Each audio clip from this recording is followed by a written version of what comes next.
I hope you enjoy this interview with Raymond. I thoroughly enjoyed the conversation. We talk about travel and learning and always being open to observation. It is a fascinating insight into his work as a designer turned researcher and how he's not stopped learning, evolving in his career. Enjoy.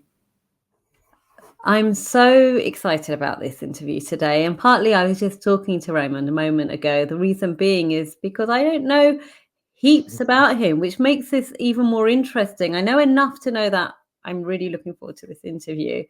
But I'm going to learn as much as you guys as we go through this. So, Raymond, I'm going to start with asking the question I ask everyone on this podcast.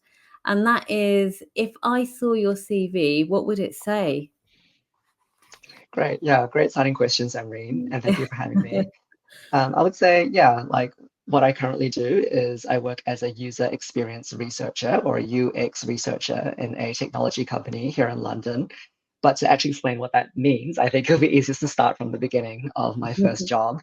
So I started out as a graphic designer where I was doing, logos and branding in a marketing kind of context. That's what I studied at university in New Zealand.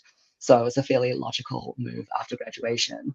But as I was doing that, I grew more interested in the business side of design. So my second job was as a brand strategist and service designer. And that gave me a taste of what I do now, where a large part of that job, that second job, was building relationships with people and listening deeply to their needs and their experiences so that I could, in turn, design better solutions for them through a combination of analytical thinking as well as empathy. And after that job, I knew I wanted to work specifically in the technology space. So I got a job at one of New Zealand's largest technology companies, where I started out as a digital product designer. So basically designing apps and working really closely with software engineers. Um, but around that time, I already knew that I wanted to specialize in a very specific part of the design process, which is user experience research. And so after doing a year of product design at that same company, I moved internally to the research team, and I've been doing that ever since. But my most recent move is I'm still doing the same job, but moving from New Zealand all the way to London on the other side of the world.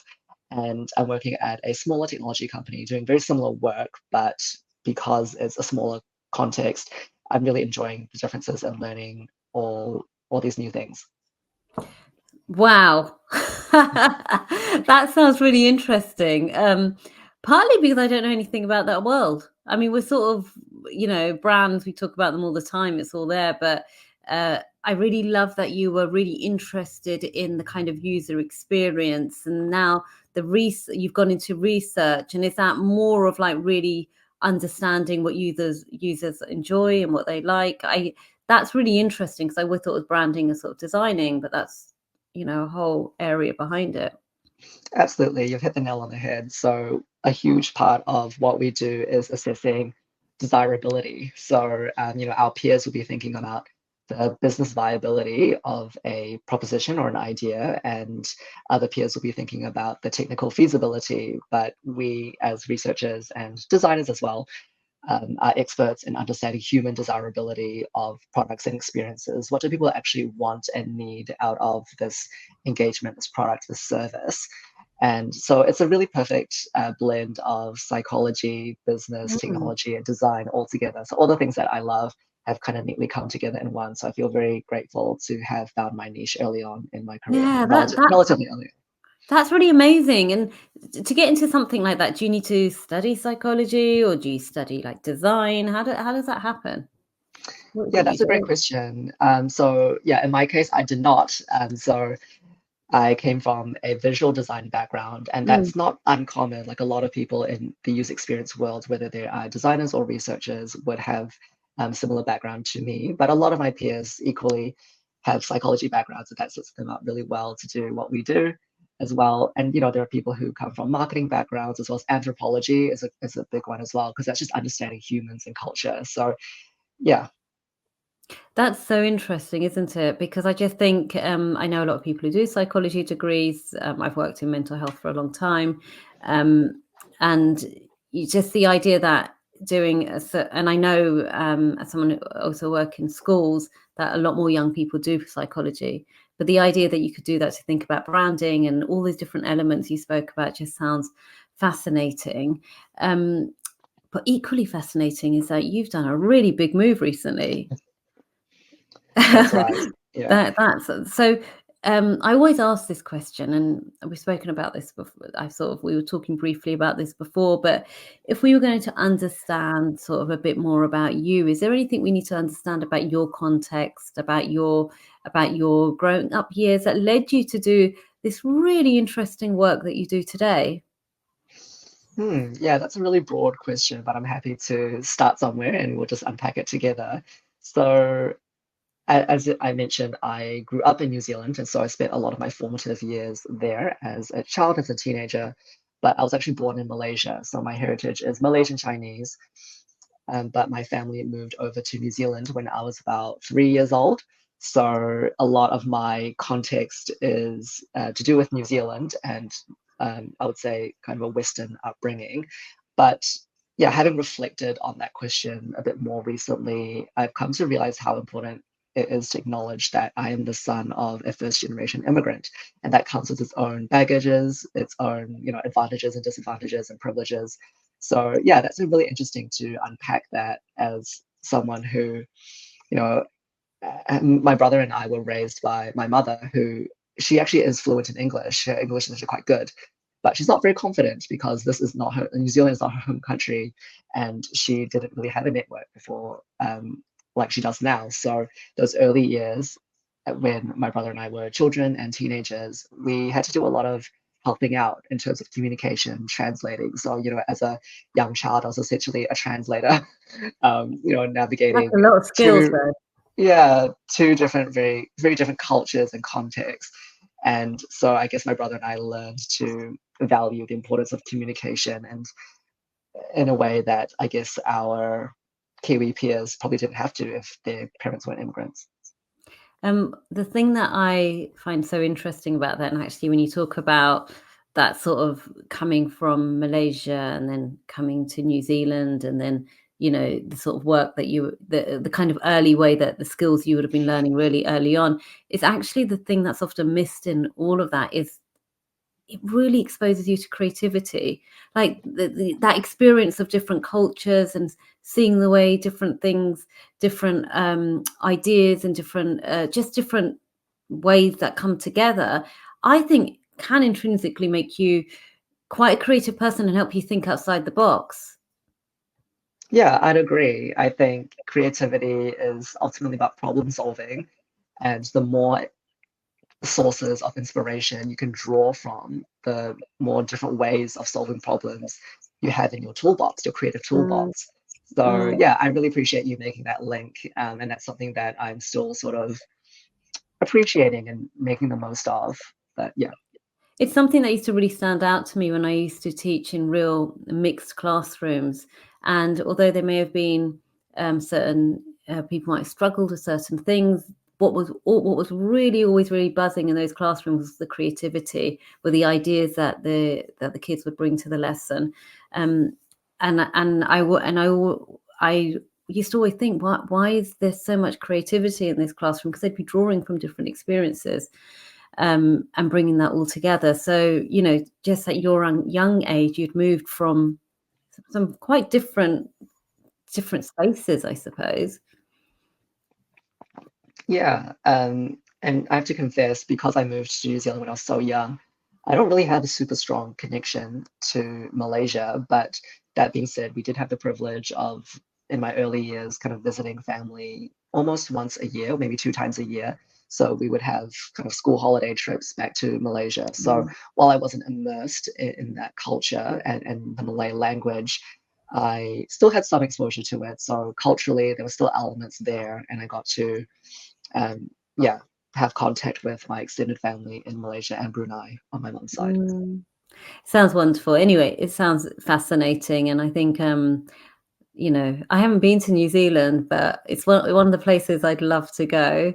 And you spoke really beautifully about the kind of support that you gave your mum, um, some of those early experiences you had. When you were growing up, did you have any particular role models that what were your sort of role models and that you had? In terms of role models, I guess it's quite hard. Like I come from a relatively broken family, so my father wasn't always in the picture, and so I guess yeah, my older brother, who's 4 years older than me, sort of unexpectedly kind of had to fill that role a little bit, but also, credit goes to my mother, essentially a single mother, having to do all the things as, an immigrant single mother, no less. So yeah, I guess my family has really had to step up in different ways, and they have obviously modeled as best as they can, but no people are perfect, as we know. We all have our flaws and our blind spots. So that's been interesting to sort of process as an adult, things that you probably didn't observe or think too deeply about, or couldn't think too deeply about as a child. Mm. Did you feel like you had to grow up quicker, learn to become more organized quicker, just because of the kind of um, the environment you had around it? Did that encourage you to grow up quicker than perhaps you wanted to, or did you think it was really useful? Because I was having a conversation with someone today, and the same as you, my parents are first generation immigrants, and quite young you end up so. And this might not be the case for you, but for me, we'd often go along support our parents with paperwork quite early, or admin things or things like that. I think as a result is I'm really organized. I can multitask and I'm pretty organized. And I think now, I think, wow, how come I'm like this? It's probably because of those really early experiences of, you know, having to sometimes bring up your parents' work and be like, my parent can't come in today. Like, having to explain things which were far beyond. Do you look at that and think, wow, there were some things I was doing that might have felt challenging at the time, but that's really helped now? That's such an interesting connection. I don't think I had quite the same experience as you, Samreen, Yeah. but I still see some parallels. It's really hard to delineate between where does your upbringing and your own personality and your parents' style and personality, where and how do those influence you? And the answer is probably like all of them to a degree, right? So it's hard to pin down and say like this caused that. But I would say, yeah, I resonate with the outcome that you've just described. Like, I do happen to be quite organized. I don't know whether that's to do with my upbringing as the son of an immigrant so much as just personality or other factors. But yeah, you're right in saying it does force you to not take certain things for granted. Like, as you said, appointments with the government and services and that kind of stuff. You kind of only have one shot to get it right. Otherwise, you're waiting for a long, long, long time. And you can't always afford that in different ways, whether it's time or money or whatever it is, especially coming from that immigrant background that you and I both share.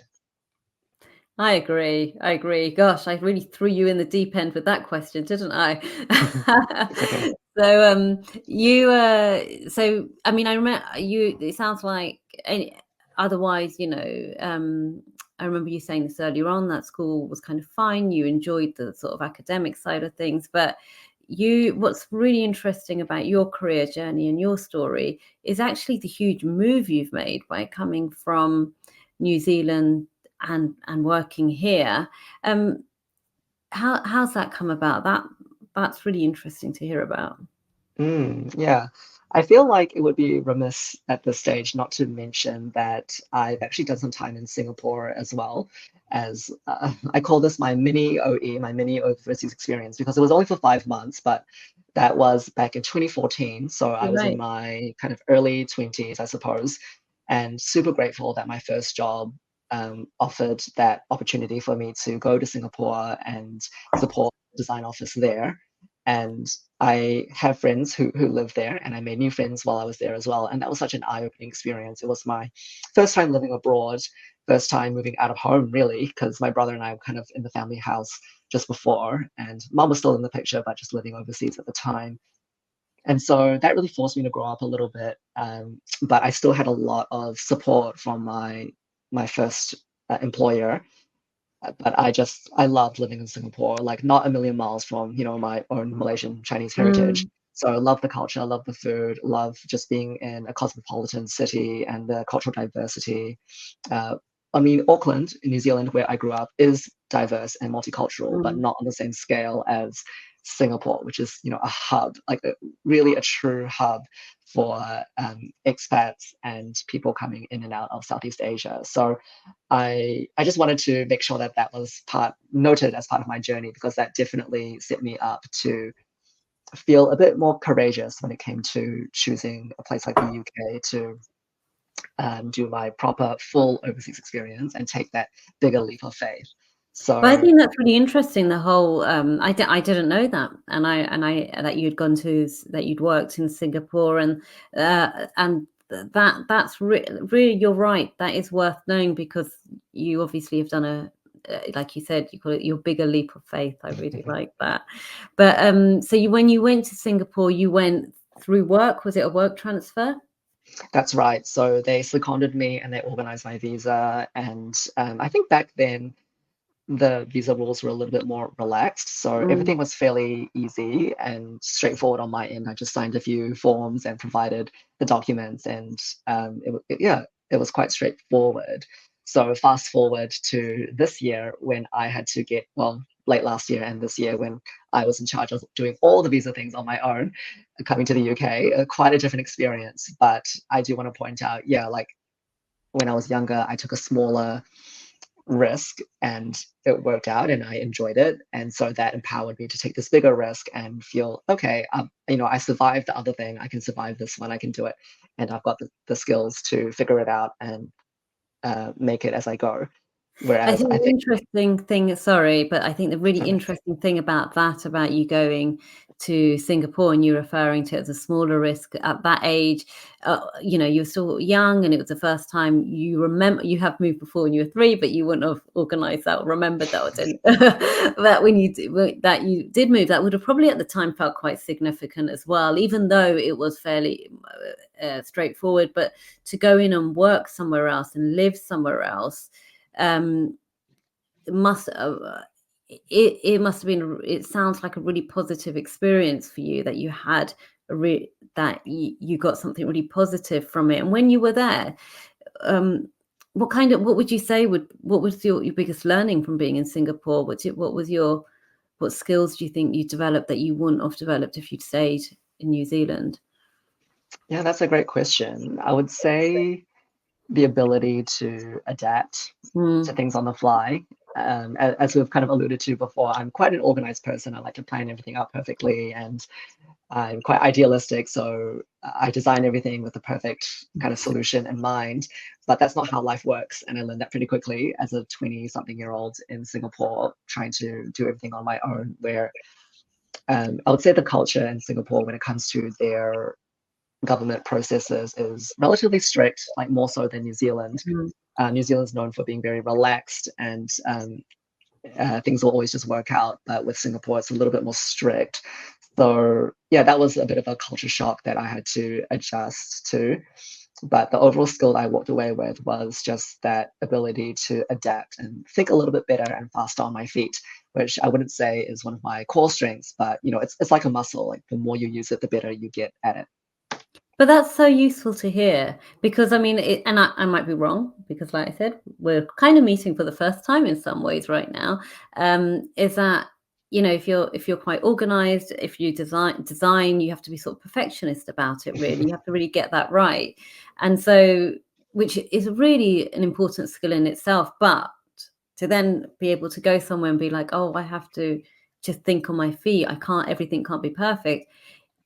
It's a great life skill, isn't it? Absolutely. Yeah. So, um, you just talking about Singapore makes me want to go to Singapore now. You haven't even got to Lovely the UK city. yet. It sounds lovely. So anyway, you had a positive experience, it's a good experience. So you went back to New Zealand, and then after you stayed there for a number of years before you decided to take an even longer journey and That's come to right. the Yeah. UK. So I think after my time in Singapore, I felt a bit more empowered to just travel more generally. So that was 2014, and at the end of 2014, my brother and I did our first trip to the United States, and I organized Mm, that trip for us. So that, kind of shows you, I guess, the growth looking back on it now that I was able and willing to mm, be organized and do that. And that was a really fun trip that my brother and I did before he got married and had kids. So that was really fun to do and just kind of opened up my eyes to the world beyond Asia Pacific, because that is generally where my family and I had spent our time, mm, whether it's holiday or living there. So going to the States was a bit of a milestone. But then 2 years later, I also did my first trip to England and Europe. So came to London to visit some friends and joined a little tour group that started in Paris and ended up in Amsterdam. So doing different cities of Europe, and that coincided with the end of my graduate diploma in art history because I decided to take a step back from my design career and pursue something different. And I ended up studying art history as a short course just to see if I could pivot away from the visual design stuff that I felt was no longer serving me and kind of moving away towards a career that probably leveraged my writing skills and my communication skills that we've alluded to already. So yeah, that all happened in 2016. So even though that wasn't moving to the UK per se, it was still my first taste of Europe and going to the other side of the world. And I think that kind of whet my appetite for a little bit more. So even though I was living in New Zealand after my Singapore years, I was still exposing myself to other parts of the world. And I guess around 2016 and 2018, I had a feeling that I think I would like to return to a city like Singapore, a bigger city where it had amazing public transport and great nightlife, and I'm a big fan of Japan as well. Like I love going to Tokyo, and yeah, I studied Japanese all the way through high school as well, so the language came a little bit more naturally to me. But I just love those types of cities, and I think I just had to accept the fact that I'm more of a city boy than a country boy. So yeah, and New Zealand is great. It's got many, many wonderful things, but it just can't compare to those cultural centers of Tokyo, London, Paris, New mm. York. Yeah. What I really love when you talk about your experiences is how much you love travel and what you got out of that. I think it's so lovely to hear because although Singapore had kind of sounds like it what your appetite, giving you the experience of it, you didn't stop there. You just carried on traveling and learning new skills and new experiences, and it just really sends home that message how important it is that when we can, we do keep ourselves open to new experiences, whether it's going abroad or it's within your own area. It just sounds like it was really encouraging you to change your thinking and rethink your work in some ways as well. Yeah, that's right. And so I guess when it came to making a bigger move, that came about quite suddenly, to be honest. So it was early last year, early 2023, that I was still working in that technology company in New Zealand. I was relatively happy, but as you might know from the technology sector at the moment, there are many, many layoffs happening. And even though I was very grateful that I kept my role at this company, it just really made me think about what do I actually want out of my Mm, career and how precarious tech jobs really are. Like they have a side that's very glamorous, of course, but there's also the flip side that you could lose it at any moment. mm, And so that just got me thinking about, how happy am I actually living in New Zealand when I have this side goal that I've been keeping in the back of my mind of moving to Singapore or somewhere similar.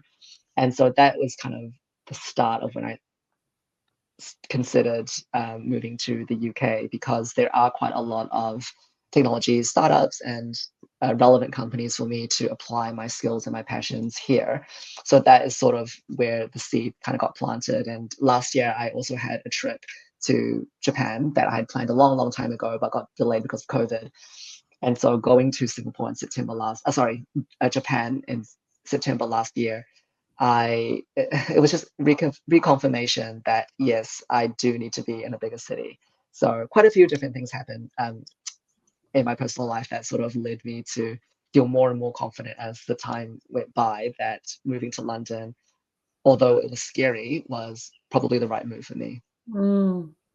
I really love hearing how, the kind of the combination of work and travel coming together. And as you're talking, I suppose I was thinking you weren't new to moving. Like when you were 3, your mum had moved, and you'd come with your family, and then you'd gone to Singapore, and it was just sort of this sort of reoccurring theme of travel has always been there, and you've managed to use it along with work.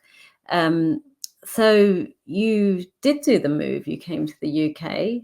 You're here now, and how's that now translating across with what you do and what you're experiencing? Do you like it, first of all? Is London okay?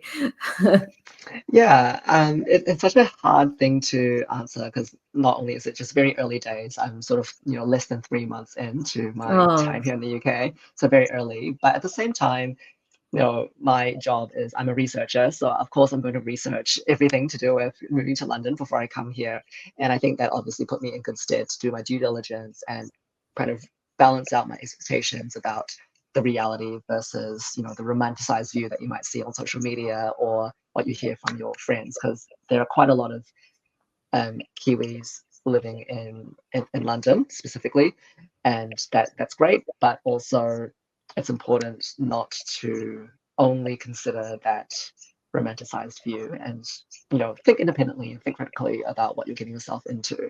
So I would say that I had the luxury of time to actually do my research and think quite carefully before I took the plunge. So I'm very grateful for that.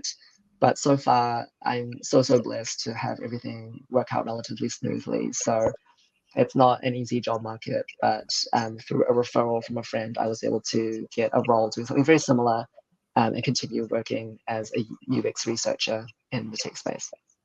I think that actually that point you make about doing your research before going abroad, because you know, I think, I mean, I've worked abroad as well, and I know other people who have, and often you can, like you've just said, go with a very romanticized view because you've like seen nice things or heard nice things or just thought about, and then you go abroad and the reality of what it's like to be in another culture or another experience, another work culture. It's just that as well. Like, the work culture can actually like be a bit of a shock to the system. And I think if anybody was traveling, working to travel, I think what you've just said is really good advice. Yeah, and we're so grateful to have the blessing and curse of the internet, right? Like there's so much out there and so many people sharing their vulnerabilities and their stories about their Mm, expat experiences and their moving experiences. So, yeah, it's great that there are many resources out there for you to take inspiration from. Sometimes almost too many sources of mm, inspiration, so you have to be quite selective and pragmatic. But I agree.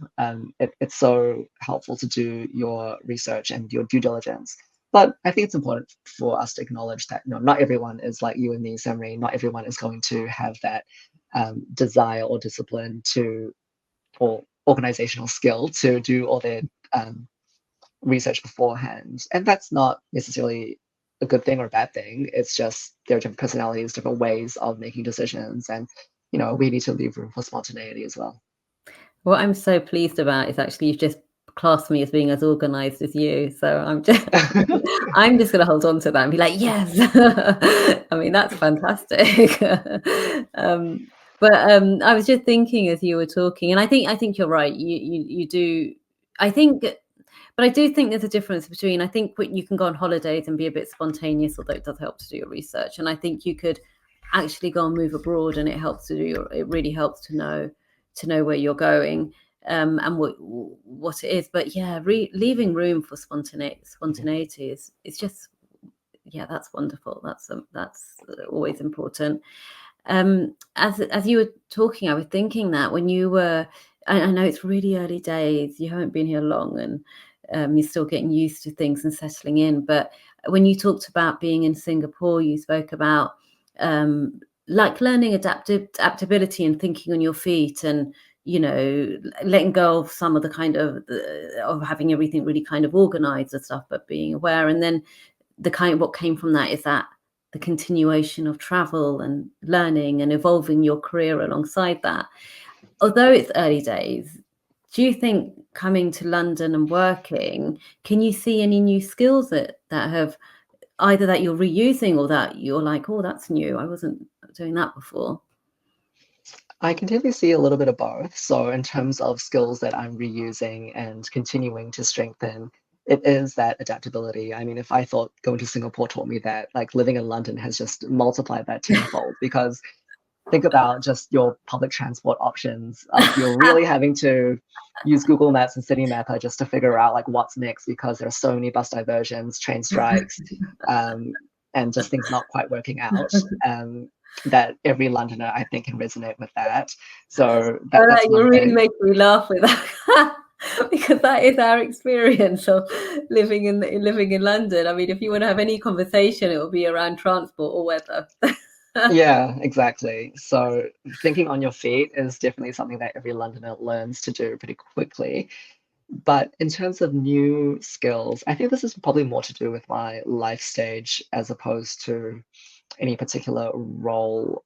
But I keep telling my friends, I'm so glad that I'm doing this move in my 30s, my early Mm, 30s, as opposed to my 20s, because I think in my early 20s, I like my Singapore days, I think I was much more impressionable and I was much more interested in keeping up with the Joneses. mm, So kind of doing what other people want to do, just almost for the sake of it, just to kind of keep up with appearances or what other people want to do and the expectations for me. But when you grow older, usually you're more in tune with what you actually want to do and you learn to say no to things that you don't want to do mm, and say yes to the things that actually energize you, which includes rest and includes doing nothing and not feeling guilty about it. I think that is something that is so underrated. The mm, ability to be content doing less and saying no and valuing rest as opposed to being go, go, go, especially in a city like London where there's never going to be a shortage of things to do, right?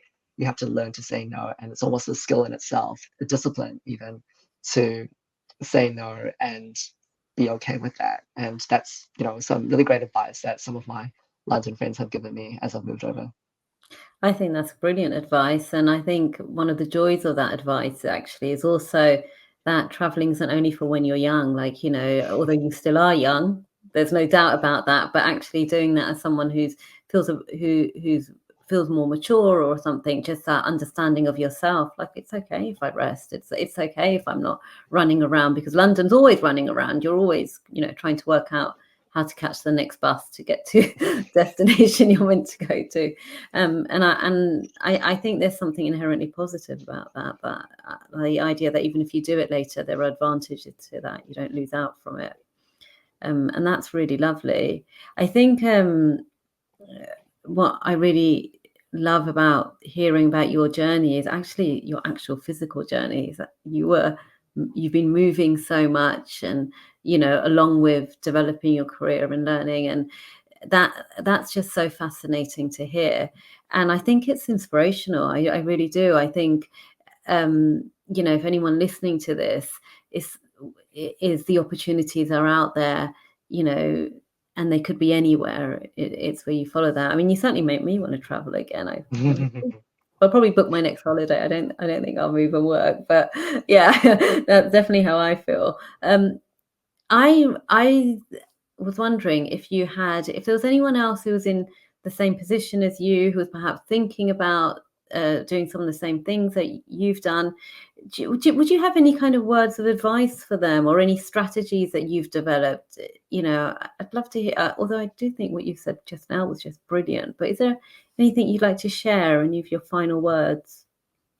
Yeah, I was thinking about that after our last chat a while ago. And in terms of skills to practice, I think one skill that is probably a little underrated is just the ability to be observant. So, observing your environment, the relationships that you see there between other people, as well as between yourself and other Mm, people, and just the impact of your environment on you, whether it's an environment that energizes you or takes away energy, and just figuring out how maybe some of those change over time or are suitable for, one season of your life as opposed to another. So all of those come from observations and just being quiet almost in your mind and sensing the facts and trying to analyze those in a somewhat logical way. Overall, it's probably an intuitive process, but there's that blend of intuition and logic that I think that's where the magic lies. So being observant and using those observations to your advantage to make decisions, especially when it comes to those calculated risks that we talked about. So yeah, I would say those kind of two things: being observant and using those observations to take calculated risks where you have done your research, but you are also pushing yourself and challenging yourself according to your means, because that's different for everyone.